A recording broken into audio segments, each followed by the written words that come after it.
Today we will cover our memory management portion where we will cover numericals, which are the numericals related to virtual memory, right? So in memory management, what OS will do? OS simply manage its memory, right? OS has memories like registers, okay, and cache and main memory and secondary memory, right? These all are the memory part of a system, so OS need to manage them. So whenever we talk about memory management, we simply we are talking about memory directly attached to the CPU. We are not talking about secondary memory. It is the this will come under IO part, IO discussion part, right? So in the memory management function, what OS has to manage, it has to manage its memories.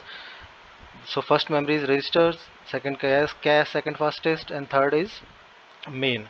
So when we think about memory management, see, registers are and caches are very small memories, right? So as they are very small memories, so we need not to worry about it, because we will use them only for variable saving and address mapping, right? But when we talk about memory management, we are talking about managing our main memory. See the left hand part of the diagram. This is main memory, where all the processes are accommodated, right? So how efficiently OS will manage this, how efficiently it will allocate and deallocate its physical memory, means main memory, so that all the programs can get the chance for execution. See, so all the programs residing in main memory can get CPU and work upon it, complete its task, and just terminate, right? So we have to allocate and deallocate it very efficiently. So for doing that, see, we are not going into the detail of memory management right now. We are talking about virtual memory part. See what happened. Let's see, we have 1 GB of RAM in our system, right? Let's say this is 1 GB, and in this 1 GB I can accommodate only 10 programs at a time. 10 programs at a time. And what will happen once it will get fully accommodated? Then there will be a problem, right? Let's see, we have some processes P1, P2, P3, P5, P5, P6, right? And they are executing currently, right? And obviously only one or two or three of these processes are getting CPU at a unique time, right? So that means what we are getting from what we are getting here, we are getting here that all not all the programs residing in the main memory are currently active in CPU. So if you have filled your main memory completely, and you have some programs which are having larger size of more than size of your uh, memory block, unit memory blocked or complete memory, and if you are getting if you are feeling that your memory is getting short for the all programs running in the system, so what the OS have provided you, there is there it has used a fundamental of virtual memory, where what it will do, it will simply use a portion of hard disk from a portion of hard disk as a virtual memory. See, as the name itself tell, it is virtual, it is not real, it is virtual, it is only using as a RAM. That means this portion of memory, virtual memory, we are using as a RAM, right? RAM is nothing, it is main memory. So whenever our system getting sort of main memory, what it will do, it will use RAM, it will use a portion of our hard disk as a RAM, right? Not exactly, it is not RAM, it is simply hard disk. But how it is possible? Because of only swapping concept. It will use here swapping concept. And how it is happening, I will tell you how it is happening. But before that, we will understand why it is we are doing that. We are doing simply, we have some reasons for using this virtual memory. For making concept of virtual memory, we have some reasons. Like first of all, we can accommodate accommodate programs greater than memory available size, memory size available with us. First of all, our reason is we can accommodate programs with larger size than our memory, right? This is the reason, right? And this is the only reason we have created virtual memory concept. And in this, the main assumption of virtual memory would be, it will assume that program tends to have locality of references and the process code is never required its entirety at the same time. What it is assuming here in the virtual memory, what it is assuming, it is simply assuming that not all program code needed all the time. This is the basic concept of virtual memory, all the time. So it will simply assume that in the program code, all the code is not necessarily necessary all the time. Only some of the code of that particular program need to have into the main memory, right? So making use of this concept only, the virtual memory will work. For example, let's say any assembler program generally have two passes, right? Generally have two passes. In the first pass it will simply scan entire code and build its symbol table. You will understand these when in third year you will read, you will study compiler design, right? In compiler design you will understand what is all about, right? Parsing and assembly program, right? But using that example only, we can understand why virtual memory is beneficial to us, right? So a journal assembly program has two passes. In the first pass it will scan the entire code and build its symbol table, right? And in the second pass it will generate object code of your program, right? So obviously after this first pass, in the second pass all the code is not necessary, complete code is not necessary by the system, right? So using this concept, that the program code, in the program code all the instructions are not necessary at all the time of the execution of that particular process, we can simply swap some portion of that particular code, we can simply some portion of that particular code to secondary memory, and whenever we required it, we will call it again, right? By using this method, this swapping method, what we are able to do this, what we can provide to the user, we can provide degree of multi-programming, increased degree of multi-programming, right? So for increasing the degree of multi-programming, what we are doing, we are simply swapping out unnecessary code from the main memory to the virtual memory, and demanding the instructions or portion of codes which are needed at that particular time by CPU, right? So this is the fundamental of virtual memory, right? So whenever we see we let's say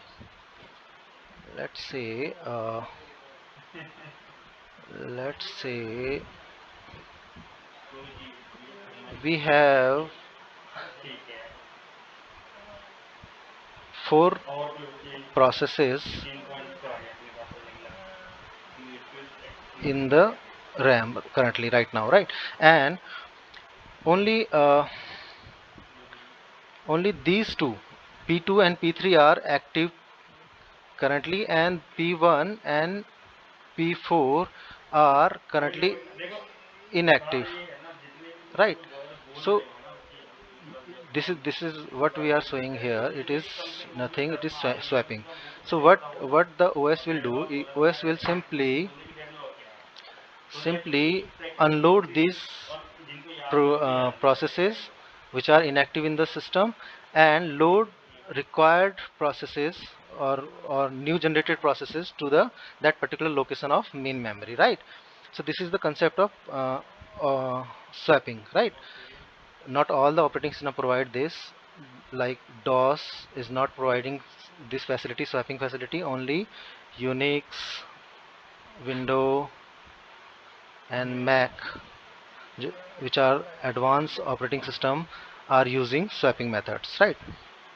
So in this swapping method, which are inactive processes, we will completely swap out them to the virtual memory and call the required or new processes into the main memory. So by using the concept of swapping, we are implementing virtual memory concept, right? So so that means this is the part of virtual memory is the part of uh, our hard disk, right?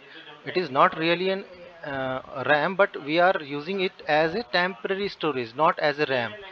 RAM is, we have if we are having 1 GB RAM, that means we will have 1 GB RAM all the time only. We will not we cannot increase them. But by using virtual memory concept, we can allow operating system to load any process or any program which are which are having higher size than our available memory size, right? So this is the benefit for us, but really it is not a memory. So that's why it is named as virtual memory. It is logical memory, not a real memory, right? That's why. So now what is happening behind the scene? What is happening here? Generally what we will do, we will we will break our processes into pages, right? We will break our processes into multiple pages, right? Pages is nothing, it is a logical bifurcation of a program, or logical partition of a process, right? Let's say we have this RAM,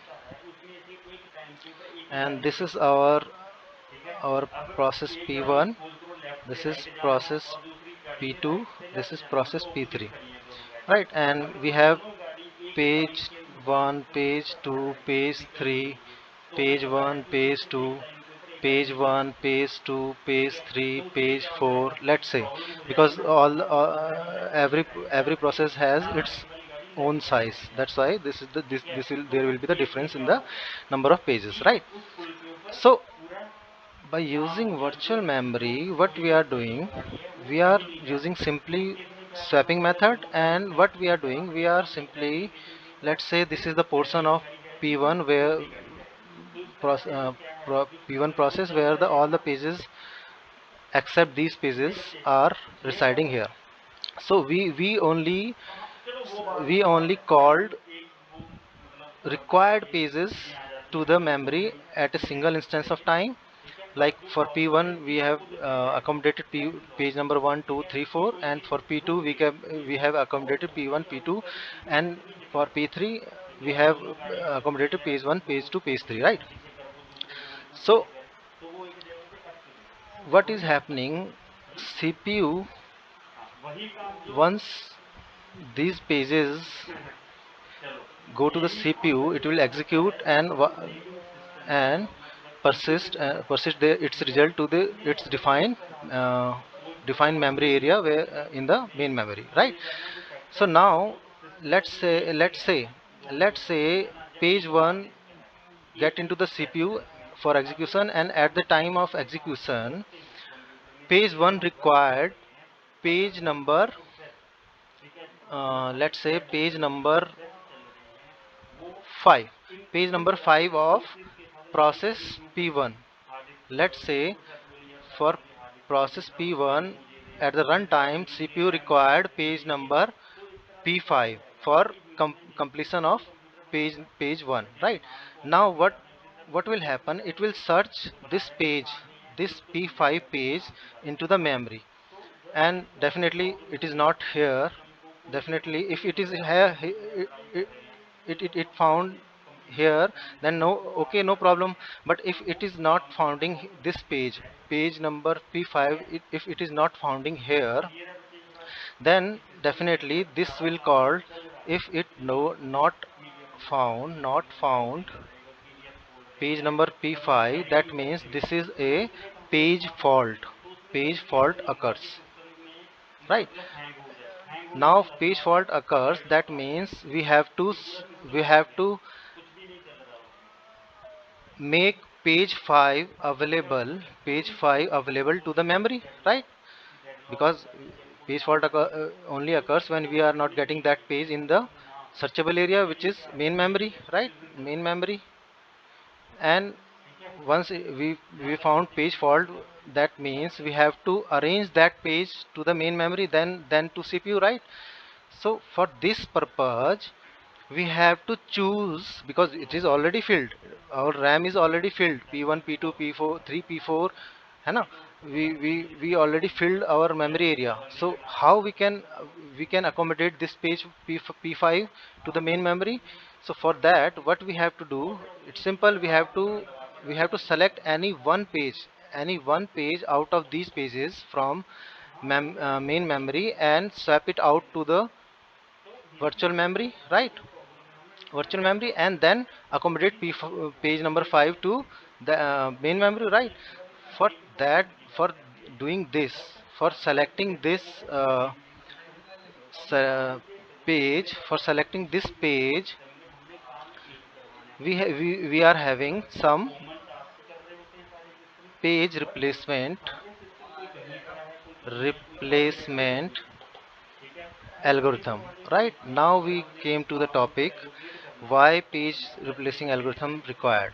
Page replacement algorithm are nothing, it is, these are the algorithms which we use only to select a victim page, right?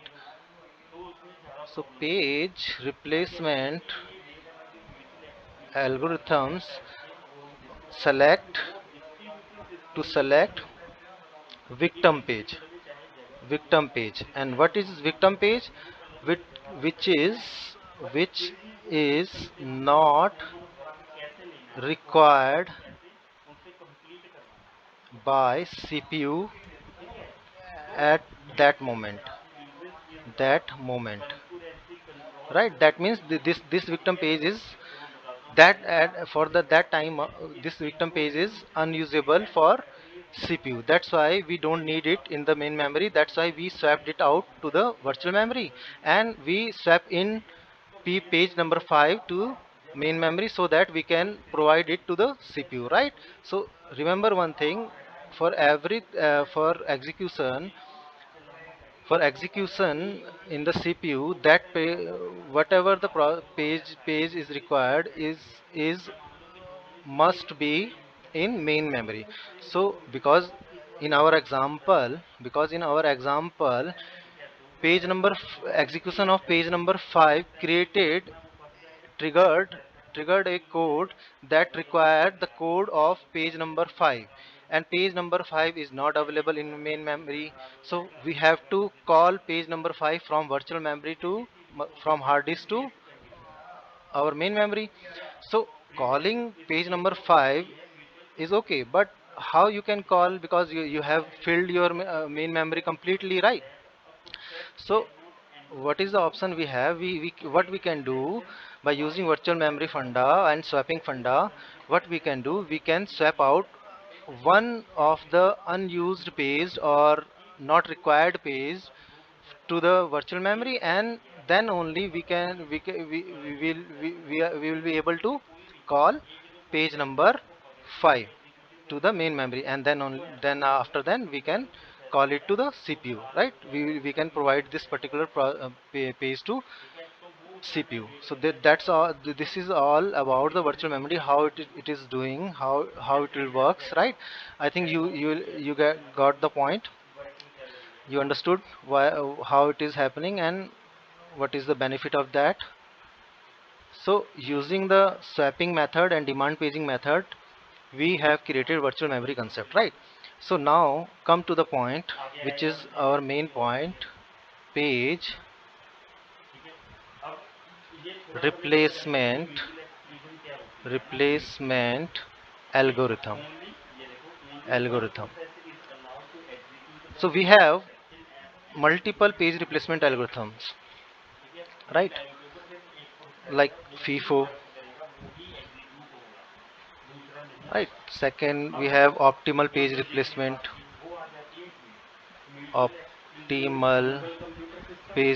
replacement.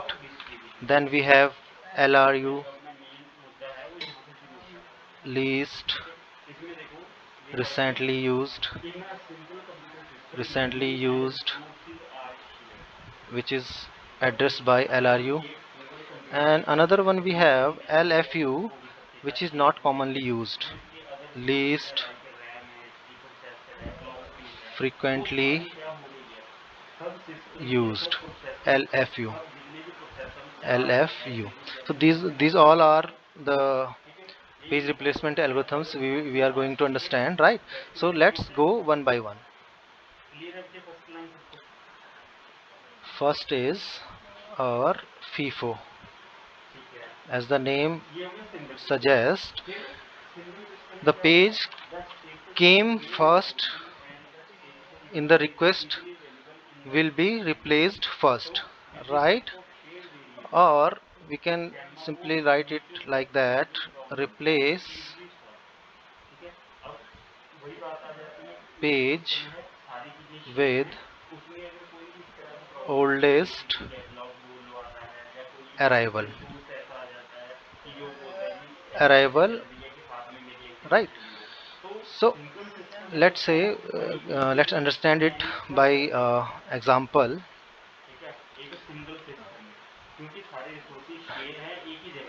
Let's we have page request, we have example.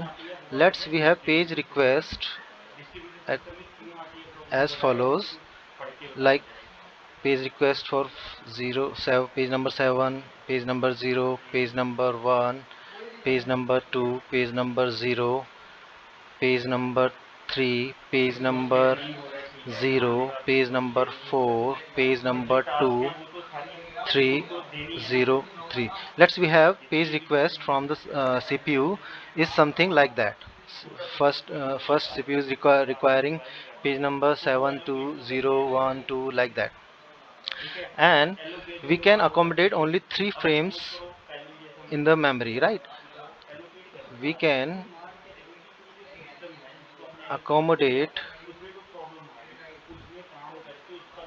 only 3 frames at a time in the memory, right? So what they will ask, they will ask that this sequence is given to you and frame size is given to you, and they will ask the page fault rate.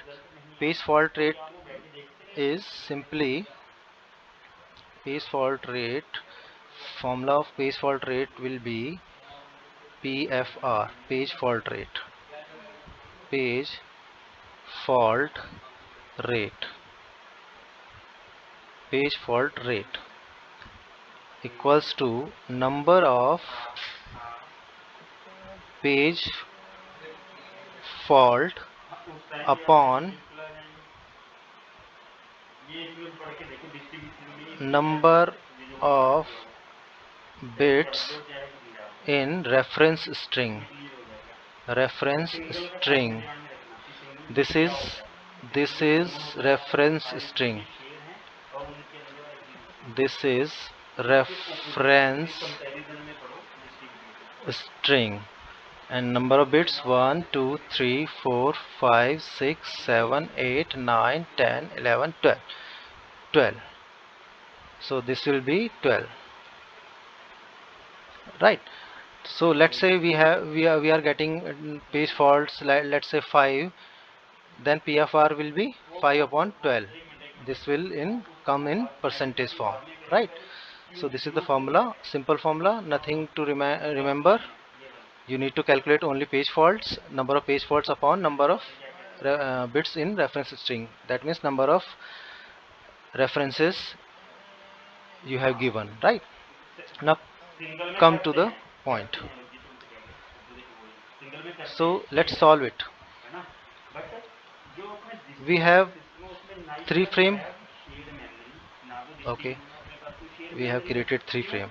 Currently our memory frame, our frame or main memory frame is empty, and CPU demanded first page number 7, right? So, and it will search in main memory. CPU will search in main memory. It will not get it. That means first page fault occur here, because 7 is not in the main frame. So what that means, first page fault. Let me page fault.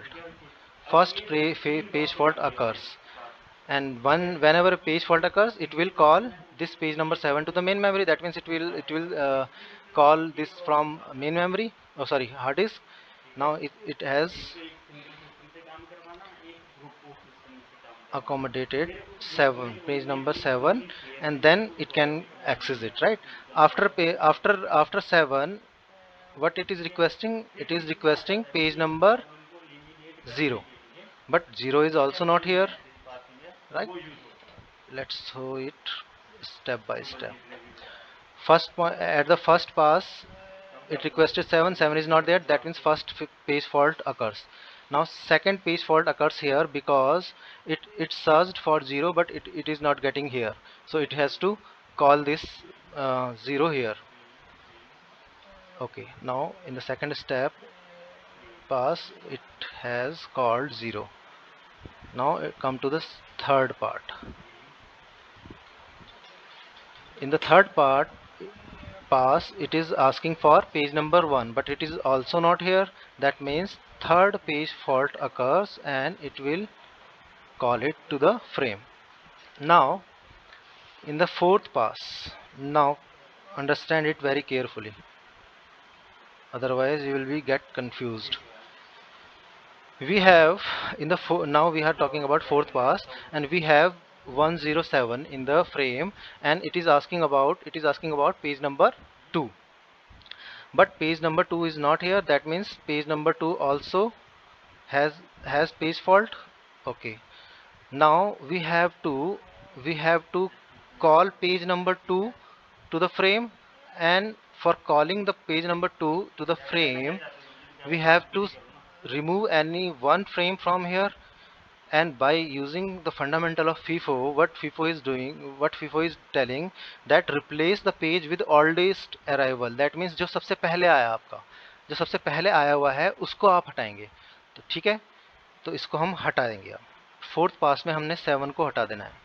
Now we have to remove 7, because it has this earliest arrival in the frame, right? Now at the time of solving, follow this, so that you will remember that this last entry came first, right? Now we will accommodate page number 2. Okay, now next it is asking for page number 0. So page number 0, no page fault, because when it will search for page number 0, we have page number 0 here, so there is no page fault, right? That means sixth part we will have same which is here, right? First, second, third, fourth, fifth. Fifth request is 0. 0 is already in the frame, so there is no page fault. We will put cross here. Next, sixth request is for sixth control. Sixth request is for page number 3. Sixth one is page number 3. Now it will search for page number 3, but page number 3 is not here. That means it has to remove any one page. So which page will be removed? It will that means which came earlier. And here, by using this diagram, we know that 0 is the oldest page, so we will remove 0 and put 3 here. That means fifth page fault occurred here. Okay, now at the seventh point it is asking for page number 0. Now understand, at the seventh it is asking for 0, but 0 is not in the frame, so it has to remove any one page, so it will remove 1. Okay, so 2, 3, 0. Sixth page fault we are getting here, right? Now come to the eighth one. Eighth request is for 4, page number 4, and page number 4 is not available in the system, so we has to remove p2, then 304, right? Okay, and there is a page fault, so this is the seventh page fault. Okay, now it is ninth. At the ninth request it is requesting for 2. It is requesting for 2. It is requesting for 2. At the ninth request it is for 2, and it is searching for 2, but 2 is not available, so it has to remove 3, then 4 and 2 will come here. At the 10th request, let us check what is the 10th request we have request for 3. At the 10th request we have request for 3. It will search for 3, but it will not get, so definitely there will be page fault. There will be page fault. So ninth page fault will be for 3, and 0 will be removed, then 4, 2, 3. At the 11th request we have request for 0. At the 11th request we have request for 0. It will search for 0, but 0 is not here. That means page fault occurred. 10th page fault occurred, so it will remove 4. It will remove 4 and put 0 in the frame. Okay, and in the last request it has request for 3. 11th request is 12th request is for 3, and it will search for 3. That means it will have same frame because it is having 3 in the frame, so there is no page fault, right? So now count, we have total number of page fault what we got is 10, and total number of bits in the reference string is 12. So page fault rate PFR will be 10 upon 12. That means 88.33%. I think you understood it very clearly how FIFO is working. It is simply assuming The assumption of FIFO is simply replace the page which came earliest in the frame, right? In the frame, whichever the page came first will be selected as a victim page and will be removed from the frame, and new page will be accommodated, right? So this is how the FIFO will work, and this is all for the day. We will cover next algorithm in next lecture. Okay guys, thank you.